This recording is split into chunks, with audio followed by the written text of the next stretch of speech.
Hello friends, बात करने वाले हैं कोलाइड का रक्षण या प्रोटेक्शन ऑफ कोलाइड। इसे एग्जाम्पल के बेस पर समझे। अगर एग्जाम्पल पर समझे कि इस तरह से जो बुक है, इस बुक को अगर लंबे समय तक के लिए हमको बचा के रखना है, तब बुक में हम लोग क्या करेंगे, इस पर जो कि कवर लगाएंगे, जिससे क्या होगा, यह बुक के जो पहले पेज है जो शुरू में या फिर अंदर की भी बातें करें तो लंबे समय तक के लिए क्या है, बचाया जा सकते हैं, क्योंकि यहां पास जो कवर है वह प्रोटेक्शन की तरह काम करने वाला है। तो यहां पास हम लोग जो प्रोटेक्शन ऑफ कोलाइड है इसको भी सेम वैसे ही समझेंगे जिस तरह से इस बुक को बचाने के लिए हम लोग कवर लगाएं। तो सबसे पहले तो जान ले कि कोलाइड हम लोग पहले भी पढ़ चुके, दो तरह से होता है, एक लायोफोबिक और एक होता है लायोफिलिक। लायोफिलिक यानी कि द्रव स्नेही की बात कर रहे हैं। जो द्रव स्नेही होता है वो क्या है, जो कि कोई विलयन में डालने से आसानी से कोलाइड बना लेता है। एग्जाम्पल की भी बातें करें तो स्टार्च, गोंद, रबड़, इस तरह से इनकी भी एग्जाम्पल है। और उसके साथ ही साथ ये जो कि स्टेबल होता है, वही बात कर ले द्रव विरोधी की, ये जो कि स्टेबल नहीं होता है और इस पर अगर इलेक्ट्रोलाइट्स मिला दिया जाए तो आसानी से जो कि स्कंदित हो जाता है, लेकिन द्रव स्नेही आसानी से स्कंदित नहीं होता है। तो स्कंदित का होना मतलब यहां पास प्रेसिपिटेट बना लेना हो रहा है। तो प्रेसिपिटेट आसानी से बनाता है कौन, द्रव स्नेही कि द्रव विरोधी। जो अस्थायी है वही आसानी से स्कंदन होगा। तो स्कंदन होने वाला कौन है, द्रव विरोधी, जिसे लायोफोबिक कहा जाता है। अब इस तरह से समझे कि लायोफोबिक जो कोलाइड्स है वो आसानी से स्कंदित होते हैं, तो हमें उसकी स्कंदन को क्या करना है, रोकना है। और स्कंदन को रोकना जो कि क्या कहलाएगा, रक्षण कहलाएगा। तो इसको इस तरह से लिखे गए हैं, समझ लें कि वह प्रक्रिया जिसके द्वारा लायोफोबिक कोलाइड में किसी लायोफिलिक कोलाइड मिला देने से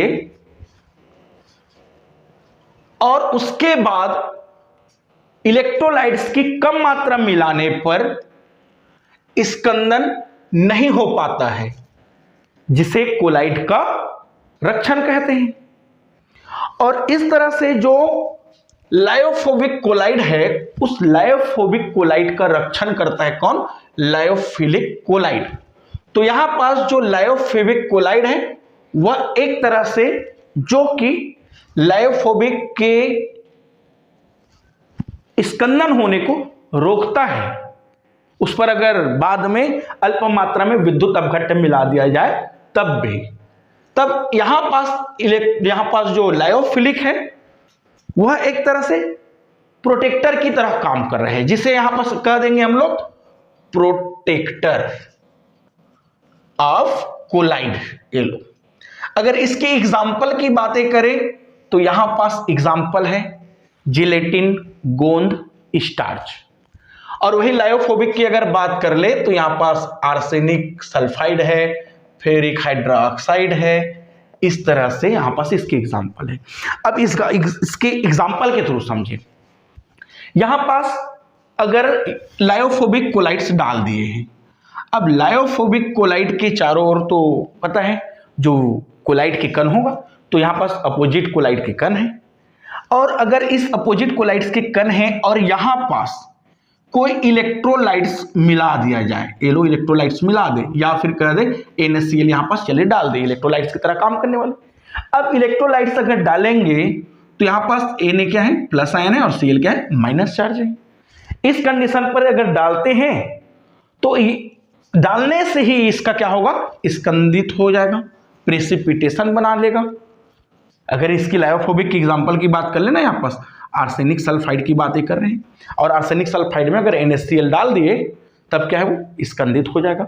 बट इस स्कंदन होने की जो शक्ति है उसे अगर इलेक्ट्रोलाइट्स मिलाने पर भी रोका जाएगा, तब उसको क्या बोलेंगे, प्रोटेक्शन ऑफ कोलाइड। अब प्रोटेक्शन करना है कोलाइड के लिए तो हमको क्या मिलाना है, यहां पास प्रोटेक्टर मिलाना है। और प्रोटेक्टर यहां पास काम करने वाले हैं लायोफिलिक। इसे इस तरह से फिर समझे कि जो इलेक्ट्रोलाइट्स इस तरह से हैं, या फिर कहते हैं जो लायोफोबिक कोलाइड्स हैं, इस लायोफोबिक कोलाइड में अगर इस तरह से इस पर हम लोग डाल देते हैं लायोफिलिक कोलाइड्स। अब लायोफिलिक कोलाइड इस तरह से, ये लो लायोफिलिक कोलाइड इस तरह से है, यहां पास इसको डाल दी, लायोफिलिक कोलाइड डाले तो लायोफिलिक कोलाइड यहां पास लायोफोबिक के चारों ओर इस तरह से जो कि आ जाता है। और अब आगे जाकर फिर से इस पर कहीं इलेक्ट्रोलाइट सॉल्यूशन अगर डाल दे, तब भी ये जो कि लायोफोबिक को प्रोटेक्ट करके रखेगा और इसका स्कंदन क्या है, नहीं होने वाला है स्कंदन। तब स्कंदन नहीं होगा, इसी को क्या बोला जाता है, प्रोटेक्टर ऑफ कोलाइड्स। और इस तरह से जो प्रोसेस है इसे क्या कहा जाता है, रक्षक या प्रोटेक्ट कहा जाता है। ठीक है, अब क्या बोले हम लोग इस पर एक बार और पढ़ समझिए इसको, कि अगर किसी भी द्रव विरोधी कोलाइड पर द्रव स्नेही कोलाइड डालने के बाद अगर उस द्रव विरोधी कोलाइड में कुछ मात्रा में विद्युत अपघट्य मिलाने से उस द्रव विरोधी कोलाइड का स्कंदन नहीं हो पाता है, जिसे प्रोटेक्शन ऑफ कोलाइड कहा जाता है। और जो द्रव विरोधी कोलाइड को स्कंदित होने से रोकता है द्रव स्नेही कोलाइड, उसे जो कि प्रोटेक्टर ऑफ कोलाइड्स कहा जाता है। तो वीडियो आपको अच्छा लगा होगा,